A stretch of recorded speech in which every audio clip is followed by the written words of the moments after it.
দক্ষিণ এশিয়ার দেশগুলোর মধ্যে বাংলাদেশের নিত্যপণ্যের মূল্য সবসময় সর্বাধিক।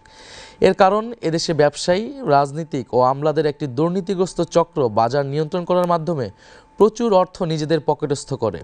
আমরা সরকার পরিচালনার দায়িত্ব পেলে দ্রব্যমূল্য স্থিতিশীল রাখতে বিশেষ গুরুত্ব দিয়ে কাজ করব। কৃত্রিম সংকট সৃষ্টিকারী ব্যবসায়ী, রাজনীতিক ও আমলাদের সিন্ডিকেট ভাঙা হবে।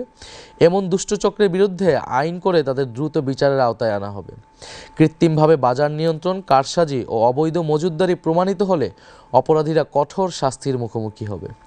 কৃষকরা যাতে তাদের শস্য ও কৃষিপণ্য কাউকে কোনো চাঁদা বা তোলা না দিয়ে বিক্রি করতে পারে এবং পাইকারি ব্যবসায়ীকেও যেন কোথাও কোনো 1 টাকাও না দিতে হয়, সরকার তা নিশ্চিত করবে। কঠোরভাবে এই পদক্ষেপগুলো নিশ্চিত করা গেলে বাজারে কৃষিপণ্যের ন্যায্য মূল্য নিশ্চিত করা সম্ভব। চাঁদাবাজ ও মধ্যস্বত্বভোগীদের কারণে অযৌক্তিকভাবে সারা দেশে সাধারণ মানুষকে পণ্যের অতিরিক্ত মূল্য দিতে হয়। সরকার ন্যায্য মূল্যের বাজার ব্যবস্থা এবং OMS কর্মসূচি বিস্তৃত করবে, যাতে নিম্ন ও মধ্যবিত্ত মানুষ সহজে সুলভে পণ্য কিনতে পারে। প্রতিবেশী বৃহৎ দেশটির উপর নির্ভরশীলতা কমিয়ে একাধিক বিকল্প উৎস থেকে আমদানি বাড়ানো হবে, যাতে আমাদেরকে কেউ পণ্যবন্দী করে বিপদে ফেলতে না পারে। বাজারে প্রতিযোগিতা বাড়াতে নতুন ব্যবসায়ী উদ্যোক্তা চিহ্নিত করে তাদের সহজলভ্য ঋণ ও সরকারি সমর্থন দেওয়া হবে। কাঁচা পণ্য সংরক্ষণের জন্য কোল্ড স্টোরেজ, সরবরাহ ব্যবস্থাপনার আধুনিকায়নের জন্য ডিজিটাল বাজার ব্যবস্থা এবং দ্রুত পরিবহন ও এর ব্যয় ন্যায়সঙ্গত করতে কার্যকর ব্যবস্থা নেওয়া হবে। মৌসুমি পণ্যের জন্য সরকারিভাবে আগাম পরিকল্পনা করে মাল কিনে তা মজুত করা হবে। আমাদের লক্ষ্য স্পষ্ট: একটি ন্যায্য, স্বচ্ছ ও জনবান্ধব বাজার ব্যবস্থা প্রতিষ্ঠা করা। বিগত স্বৈরাচারী সরকারের আমলে বাংলাদেশের পুলিশ বাহিনী কার্যত একটি দলীয় বাহিনীতে পরিণত হয়েছিল। তাদের অত্যাচার ও জুলুমের কারণে মানুষ আওয়ামী লীগ, ছাত্রলীগ ও যুবলীগের মতো পুলিশকেও পুলিশ লীগ নামে ডাকতে শুরু করেছিল। দেশে এমন পরিবার খুঁজে পাওয়া কঠিন যারা তখনকার পুলিশি নির্যাতনের শিকার হয়নি। জুলাই গণঅভ্যুত্থানেও পুলিশ ব্যাপক নৃশংসতা করেছে।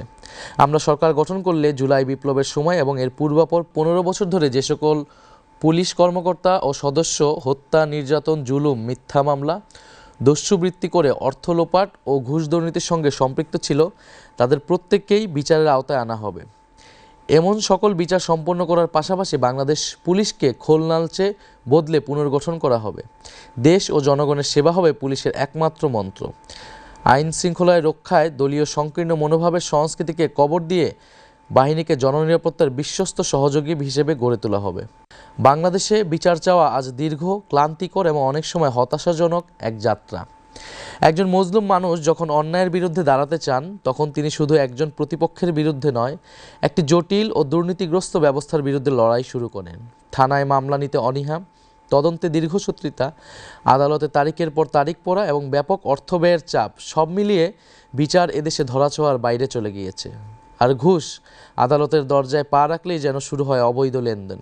নথি নাড়তে টাকা, তারিখ পেতে টাকা, আদেশ পেতে টাকা। ঘুষের বাজারের মহা হৈহুল্লোর মধ্যে বিচারের বাণী স্তব্ধ হয়ে গিয়েছে। ট্রান্সপারেন্সি ইন্টারন্যাশনালের তথ্য বলছে, বিচার নিতে গিয়ে 60%-এর বেশি মানুষ ঘুষ দিতে বাধ্য হয়। সরকারের লিগ্যাল এইড আইন অনুযায়ী গরিব ও মজলুম মানুষের বিনামূল্যে আইনি সহায়তা পাওয়ার কথা থাকলেও এর কোনো সুবিধা নিচে পড়ে থাকা মানুষ পায় না। বাস্তবে বিচারক, উকিল, মোক্তার ও দালাল চক্রের এক জালে সাধারণ মানুষ আটকে যায়, দিশাহীন চক্রে ঘুরপাক খায়। বেশিরভাগ ক্ষেত্রে বিচার চাওয়া বিচার প্রার্থীদের জন্য শাস্তি ও ভোগান্তি হিসেবে হাজির হয়।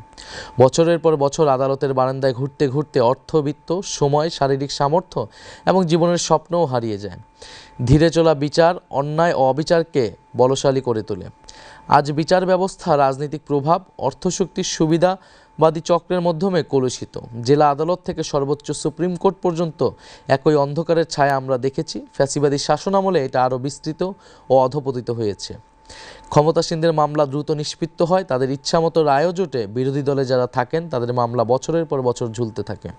ভয়ঙ্কর এই অশুভ চর্চার কারণে বাংলাদেশের বিচার ব্যবস্থা আজ ভেঙে পড়েছে। এরা তাদের সকল গৌরব, মর্যাদা ও বিশ্বাসযোগ্যতা হারিয়ে ফেলেছে। নিম্ন আদালত থেকে সুপ্রিম কোর্ট পর্যন্ত সকল স্তরে ন্যায়পরায়ণ, দক্ষ ও শিক্ষিত বিচারক নিয়োগ করে পুরো বিচার ব্যবস্থাকে ঢেলে সাজাতে হবে। বিচারকের সংখ্যা বহুগুণে বাড়াতে হবে। পুরোপুরি ডিজিটাল ব্যবস্থাপনার আওতায় আনতে হবে।